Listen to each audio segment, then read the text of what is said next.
बिहार में वोटर अधिकार यात्रा से भाजपा को बहुत बड़ा नुकसान हुआ है और इस नुकसान का आकलन करने के लिए अमित शाह ने दिल्ली में एक बहुत बड़ी बैठक बुला ली है। तो आखिर भाजपा इस बैठक में क्या क्या चीजें तय करेगी और कितना असर राहुल की इस यात्रा का बिहार में पड़ा है, सारी चीजें जानेंगे। हमारे साथ भरत जी हैं। भरत जी, अमित शाह ने ये जो बैठक बुलाई है यात्रा के ठीक बाद आनन फानन में, आखिर ये बैठक किस लिए बुलाई गई? अवंतिका जी, भारतीय जनता पार्टी को बिहार में ये समझ नहीं आ रहा है कि राहुल गांधी की वोट अधिकार यात्रा के बाद जो मैसेज पूरे बिहार में गया है, जो करंट दौड़ा है, जो सुनामी आई है, उसको कैसे रोका जाए और उस सुनामी का असर कहाँ तक है। कुछ भी कहूँ उससे पहले आपकी स्क्रीन के ऊपर ये हेडलाइन है, इस हेडलाइन को देखिए और इसमें बिल्कुल क्लियर कट समझा जा सकता है। और ये एक अखबार की नहीं, कई अखबारों की हेडलाइन है जिसमें कहा जा रहा है बिहार भाजपा में बड़े नेताओं की अमित शाह के साथ बैठक, एनडीए के सीट बंटवारे और राहुल गांधी की यात्रा के असर पर हो सकती है चर्चा। अमित शाह और पूरी भारतीय जनता पार्टी इस बात को लेकर बहुत ज़्यादा डरी हुई है भारतीय जनता पार्टी की बिहार के भीतर गेम कितना पलटा है। इस बात का पूरा चिंतन करने के लिए ये मीटिंग आनन फानन में बुलाई जा रही है कि आखिर आप बिहार में करें तो करें क्या, आगे बढ़ें तो बढ़ें कैसे। क्योंकि भारतीय जनता पार्टी बिहार में दो मोर्चों पर फंसी हुई है। पहला मोर्चा ये है कि राहुल गांधी की वोट अधिकार यात्रा के बाद भारतीय जनता पार्टी ये समझ नहीं पा रही है कि बिहार में अब क्या किया जाए। नरेंद्र मोदी ने एक कोशिश की, उन्होंने अपनी मां को गाली देने वाले प्रकरण के ऊपर सहानुभूति लेने की कोशिश की, लेकिन बिहार की जो जनता है, बिहार का जो वोटर है, वो राजनीतिक तौर पर बहुत ज़्यादा परिपक्व है। वो किसी की भावनाओं में बहने वाला नहीं है। बिहार के भीतर भारतीय जनता पार्टी ने पहले धर्म के आधार पर एक कोशिश की कि बिहार के लोगों को एक तरफ किया जाए। बागेश्वर बाबा, फलाने बाबा, सबकी यथाएं कथाएं हो गई, लेकिन कोई असर उससे पड़ा नहीं। फिर नरेंद्र मोदी ने दूसरी कोशिश की ऑपरेशन सिंदूर के जरिए, घोषणा भी वहीं से की, आखिर में जश्न भी वहीं पर मनाने के लिए गए, लेकिन उसका भी कोई असर उतना दिखाई नहीं दिया। इन सब चीज़ों पर राहुल गांधी की वोट अधिकार यात्रा इतनी भारी पड़ गई है कि बच्चे बच्चे की जुबान पर यह है कि भारतीय जनता पार्टी और चुनाव आयोग मिलकर वोट चोरी कर रहे हैं।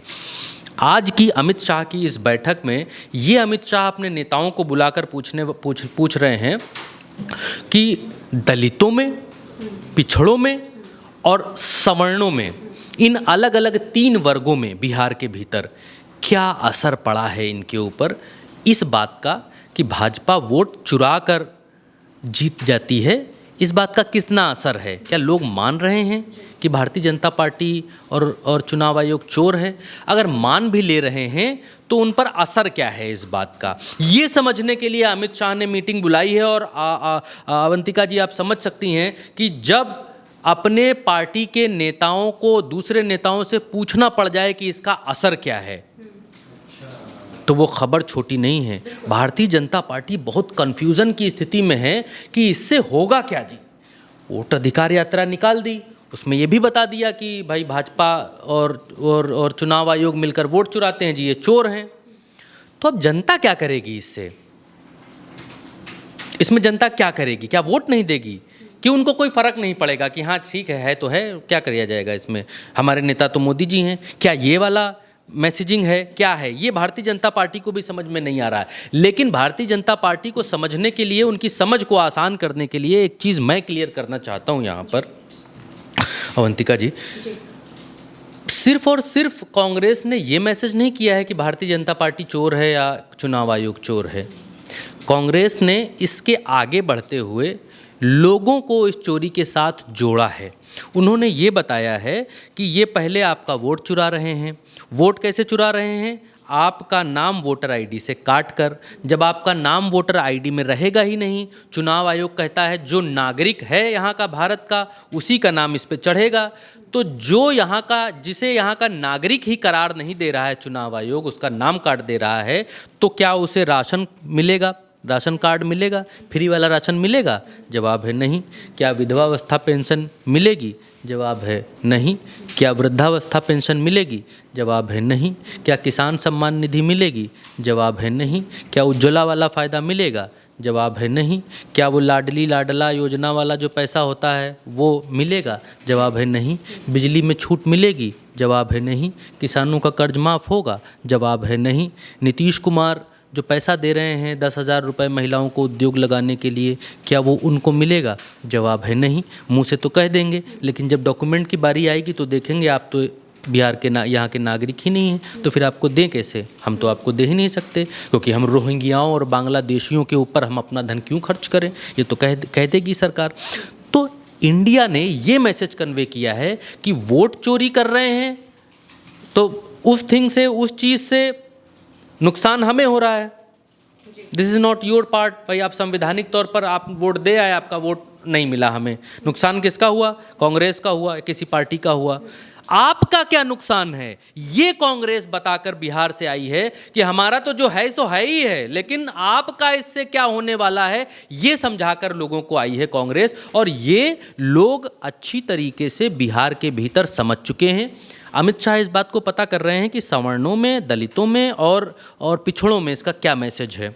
सवर्णों में इसका बहुत ज़्यादा मैसेज नहीं है। सवर्ण वर्ग बिहार का जो है वो भारतीय जनता पार्टी के साथ ही रहेगा, ये खुली किताब है। लेकिन दलित और पिछड़े, ये वो दो वर्ग हैं जो वंचित हैं, जो शोषित हैं, जो पिछड़े हैं, जो पिछड़ी पंक्तियों में हैं, जिनको कई चीज़ों का लाभ नहीं मिल रहा है, या जो लोग अगड़ी पंक्ति में आ नहीं पा रहे हैं, या जो लोग मुझे तो ऐसा लगता है बिहार में ऐसे ऐसे भी लोग हैं जिन लोगों ने जन्म ले लिया बिहार के अलग अलग जिलों में और वो पटना आजीवन नहीं आए हैं। तो जो लोग इतने मुखर नहीं, आगे आकर नहीं अपनी चीज़ कह पा रहे हैं पिछड़ी पंक्ति में, तो इससे सबसे ज़्यादा नुकसान तो उन्हीं का होगा, क्योंकि वोट, नाम भी कट जाएगा, वोट भी कट जाएगा, आवाज़ भी कोई नहीं सुनेगा, मीडिया माइक भी लेकर नहीं जाएगा, वो जहाँ रहते हैं वहाँ पहुँच भी नहीं पाएगा।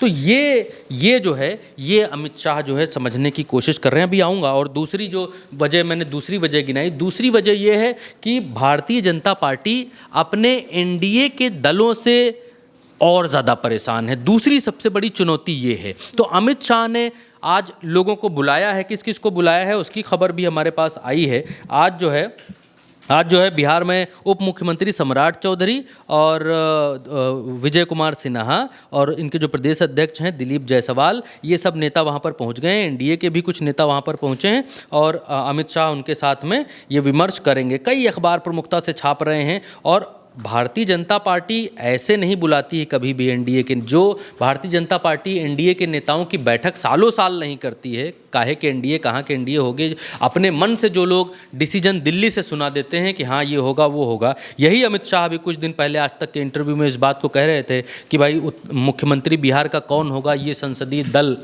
तय करेगा बाद में। जब प्रेशर बना तब इन लोगों ने नाम लिया नीतीश कुमार का। अब दूसरा सबसे बड़ा मसला ये अटका हुआ है अवंतिका जी, वोट शेयरिंग की लड़ाई बिहार में बहुत बड़ी हो चुकी है। मसला ये है, एलजीपी चिराग पासवान को कुछ दिन पहले अभी एक मीडिया में एक लिस्ट वायरल करवाई गई थी कि भाई हम लोगों की इतनी इतनी सीटों पर सहमति बन गई है, हवा का रुख किधर है ये भांपने के लिए। और उस खबर में ये छपवा दिया गया कि भाजपा 101 पर लड़ेगी, जेडीयू 102 पर लड़ेगी और एलजीपी चिराग पासवान वाली वो 20 सीटों पर लड़ेगी, मांझी को हम 10 सीटें दे देंगे और उपेंद्र कुशवाहा को 7 से 8 सीटें दे देंगे। इतिश्री बम बम कथा बढ़ गई, पंजीरी फाको अपने अपने घर को जाओ। अब उसके बाद हवा का रुख भांपने के लिए सब किया गया था। ये मुलायम सिंह यादव वाली टैक्टिस है कि कोई बात कह दो, कहने के बाद पहले भांपो, मतलब खुद ना कहो, कहलवा दो किसी से, भांपो कि इसका असर समाज में क्या होगा। गलत होगा तो हम डांट देंगे नेता को, तुम ऐसा क्यों कह रहे हो, और अगर सही होगा तो बम बम। अब मसला ये हुआ कि चिराग पासवान की तरफ से उनके जो जीजा हैं अरुण भारती, उन्होंने सबसे पहले विरोध किया। उन्होंने कहा देखो गुरु, हम जेडीयू के साथ में मिलकर पहला चुनाव लड़ने जा रहे हैं, हमारा जेडीयू का जो हिसाब किताब है वोट में वो एक जैसा है, और हम 20 सीटों पर कैसे लड़ेंगे जी, 20 सीटों पर कैसे लड़ेंगे। हमको चाहिए तो 70 कम से कम चाहिए, ज़्यादा से ज़्यादा देना चाहते हैं तो हमको 134 सीटें दीजिए, ये उन्होंने कह दिया। अब उसके बाद दूसरे जो मांझी साहब हैं वो आए, उन्होंने कहा कि हम तो 20 विधायक जी बनाएंगे और 20 बनाने के लिए हमको 40 सीटें चाहिए। ये 10 में क्या होगा, 10 पे लड़ेंगे तो 5-7 और 5-7 तो जीतेंगे, और वोट चोरी वाला मसला हो गया तो 1 को 2 को देने पड़ जाएंगे। अगर ये जनता का गुस्सा सामने दिखाई दे गया तो वो 40 मांग रहे हैं। अब मसला बन नहीं पा रहा है, और कैसे मसला बने, कैसे सीट शेयरिंग की जाए, इस बात की भी चर्चा के लिए बुलाया गया है एनडीए के अपने नेताओं को। अपने नेताओं से समझेंगे कि किसको कितना देना चाहिए। और राहुल गांधी की इस यात्रा के बाद अवंतिका जी एक चीज़ ये हो गई है कि भारतीय जनता पार्टी के साथ जो एनडीए के दूसरे दल हैं उनकी थोड़ी बल्ले बल्ले हो गई है। उनकी जो मांग है वो मांग बढ़ गई है, और वो मजबूती से इस मांग को रखने लग गए हैं कि भाई आप अब उतने मजबूत नहीं रहे भारतीय जनता पार्टी बिहार के भीतर, तो हमारा सहयोग बिना लिए आप आगे नहीं जा सकते हैं। तो इन सब चीज़ों के लिए अमित शाह ने आनन फानन में दिल्ली में मीटिंग बुलाई है, और इस मीटिंग में लोगों के साथ चर्चा कर रहे हैं कि बिहार में आखिर कैसे निपटा जाए। और ये भारतीय जनता पार्टी की अब तक की जो उसकी क्रोनोलॉजी रही है, अब तक की जो उसकी काम करने की रणनीति रही है, ये बिल्कुल उससे उलट है। ये पहली बार सुनाई दे रहा है कि सीट शेयरिंग पर और बिहार में क्या किया जाए, ये सोचने समझने के लिए बिहार के नेताओं को बुलाकर उनके साथ बैठक करनी पड़ रही है। जो भारतीय जनता पार्टी अभी खुद कैंडिडेट चुनती थी, नंबर चुनती थी और बता देती थी कि कौन क्या करेगा, वो बुलाकर पूछ रही है। इसका मतलब है राहुल गांधी की वोट अधिकार यात्रा बहुत बड़ा डेंट भारतीय जनता पार्टी को देकर के गई है। नरेंद्र मोदी से लेकर अमित शाह तक सब इसको सुलझाने में जुटे हुए हैं। नरेंद्र मोदी कहते हैं मेरी माँ को गाली दी गई, बिहार की महिलाएं रो रही हैं जी, बड़ा ड्रामेटिकली उन्होंने कहा, सबने देखा होगा दूसरे वीडियोस में भी उल्टा चश्मा यूसी के।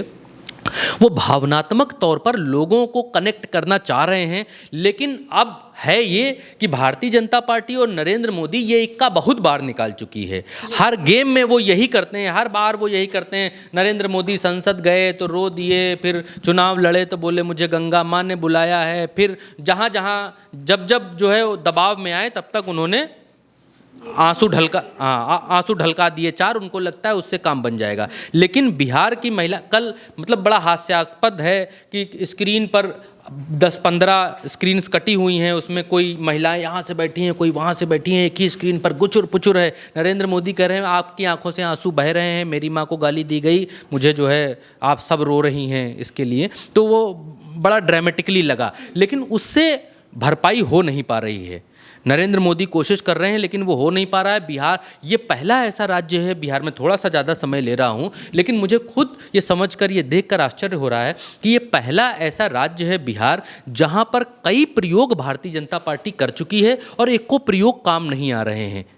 मैंने वीडियो के शुरू में बताया, हिंदुत्व वाला प्रयोग, हिंदू राष्ट्र बनाने वाला प्रयोग, बागेश्वर वाला प्रयोग, मटका झटका और हलाला और क्या क्या वाला प्रयोग, और उसके बाद ये आपका ऑपरेशन सिंदूर वाला मसला, ये और वहाँ पर जाकर इसका जश्न मनाने वाला, घोषणा करने वाला, फिर माँ को गाली देने वाला, फिर सारे प्रयोग, वो सारे प्रयोग एक के बाद एक फेल होते जा रहे हैं। और राहुल गांधी का दूसरा हाइड्रोजन बम भी इंतजार कर रहा है। ये कहा जा रहा है कि हरियाणा में वीवीपैट के जरिए बहुत बड़ा खेल किया गया है वोटों का, और उसकी कोई कड़ी राहुल गांधी के हाथ में लग गई है, और जिसकी वजह से वो एक बहुत इससे भी बड़ा खुलासा करने वाले हैं, इससे बड़ा बम फोड़ने वाले हैं। और राहुल गांधी ने तो ये दावा कर दिया कि नरेंद्र मोदी भारत में कहीं मुंह नहीं दिखा पाएंगे, ये बात अपने मुंह से कह दी है। तो बिहार में भारतीय जनता पार्टी बहुत ज़्यादा उलझी हुई है आज की तारीख में, इसमें कोई दो राय नहीं है।